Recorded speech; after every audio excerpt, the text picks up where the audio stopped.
What's going through your mind right now? You know, it's like I had my family before, like my actual family, like my mom and my dad, my sister, but like now it's like you never really realize how big like your support group is until they actually like show up in one big room and listen to you talk like a sappy message for a little bit. So I just feel like very, very loved and very grateful and humbled by this entire experience. Did you expect a crowd like this? No, I expected like 20 people maybe, but it's turned out way, way, way bigger than I thought it would. This is awesome.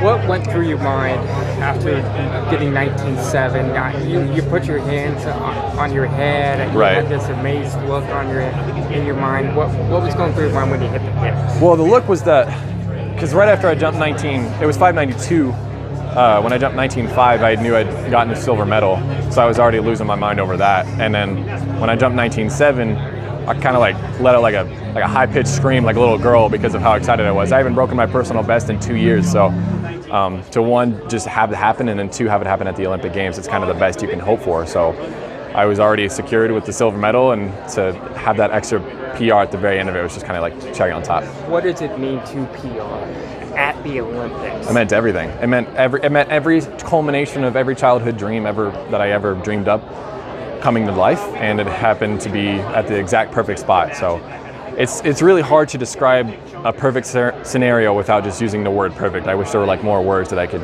use. Like it was almost like euphoric at the end of it, how it ended up turning out. What was the turning point? What was the turning point? For being able to realize that, hey, I'm going to win the silver medal. The turning point was probably when I jumped 587, I knew I'd gotten a medal, so I was already excited about that. And then when I jumped 92, I knew if I had jumped something in the 590s, I was probably going to get the silver.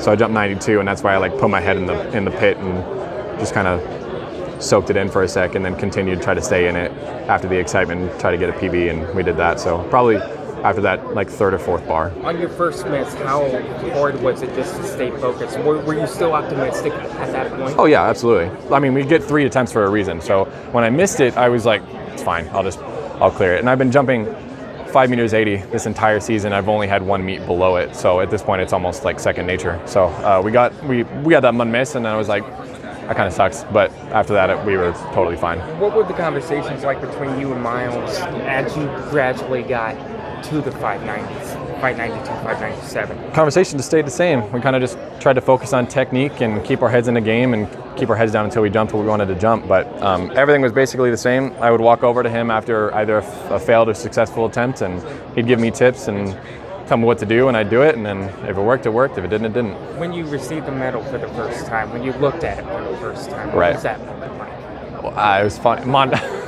So Mondo and I were looking at each other, and he turns to me and he's like, "This goes so hard. Oh my God!" And he's like losing his mind because he's 21 years old and he just won the Olympic he's an Olympic champion. So he was super excited about it, and I looked at it and I was like, "This is mine." It's a weird experience to say that this is mine, and this has been so many other athletes before me, and I've been looking at Derek for years now, and we've usually yearly when I was a Yote, we would do these kind of like vault reunion things at his house, and we would all get together for like a Christmas dinner or something like that. And of course he would whip out the bronze medal just to impress everyone, and I would look at it all the time and I'd be like, how cool would that be?